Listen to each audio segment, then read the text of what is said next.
Salam alaikum, bonjour.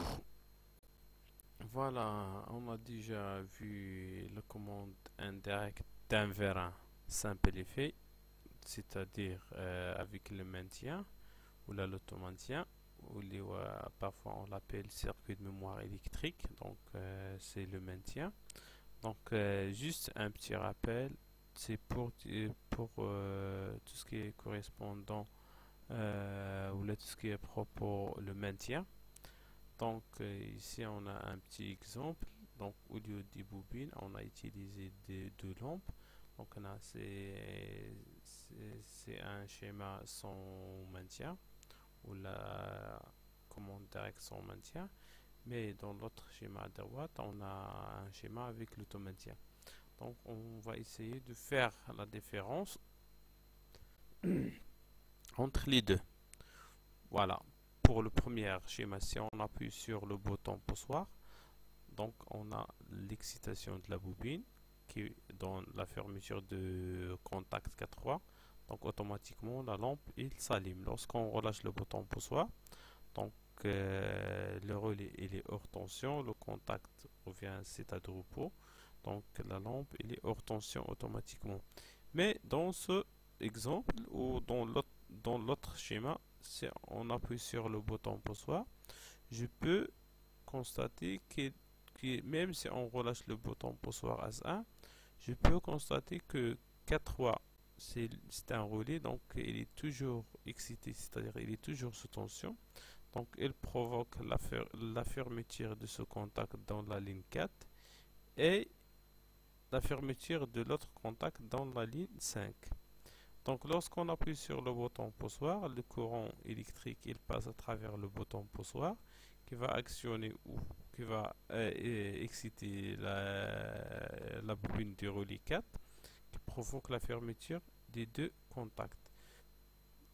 Lorsqu'on relâche le bouton poussoir S1, K4 il était déjà fermé par la bobine du relais, donc il va assurer la circulation du courant pour assurer que la bobine du relais K4 il est toujours sous tension, donc automatiquement on a la lampe il va garder la tension à ses bornes. Pour arrêter, donc on a besoin de couper l'alimentation ou on ouvre le circuit. Si on appuie sur le bouton poussoir S0, voilà. Donc c'est l'arrêt de toute l'installation. Voilà. Pour le slide 25, donc on a un pilotage direct d'un vérin double effet. Donc, puisque on a un distributeur bistable, c'est-à-dire un distributeur qui a deux positions d'équilibre gauche-droite, voilà, par exemple, dans cette situation, donc le 1 il est en contact avec le 2. Pour actionner la sortie de vérin, on a besoin de circuler l'air de l'orifice 1 à l'orifice numéro 4. Si on appuie sur le bouton poussoir, on active ou on actionne la bobine Y1, voilà la bobine Y1. Donc, lorsqu'on actionne S1, la bobine Y1 elle est sous tension. Donc, cette électrovanne il permet de changer l'orientation de l'air, c'est-à-dire de l'orifice 1 vers l'orifice numéro 4.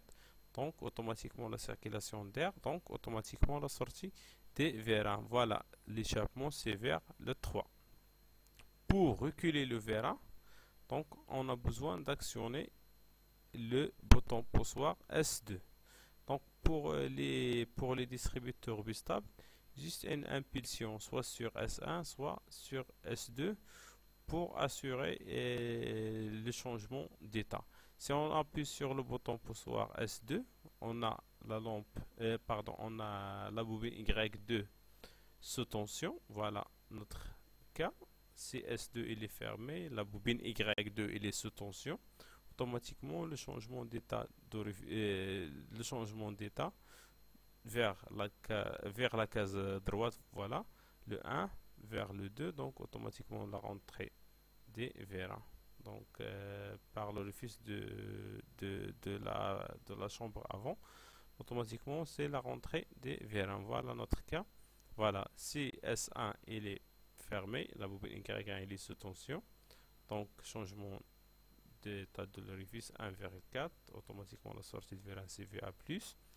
Action sur S2, voilà, S2, Y2 il est sous tension, voilà, changement d'état de l'orifice 1 vers le 2. Voilà, les flèches indiquent le sens de circulation d'air. Voilà. Automatiquement, dans l'autre orifice, voilà, c'est l'échappement vers le 5. Donc, je pense que c'est clair.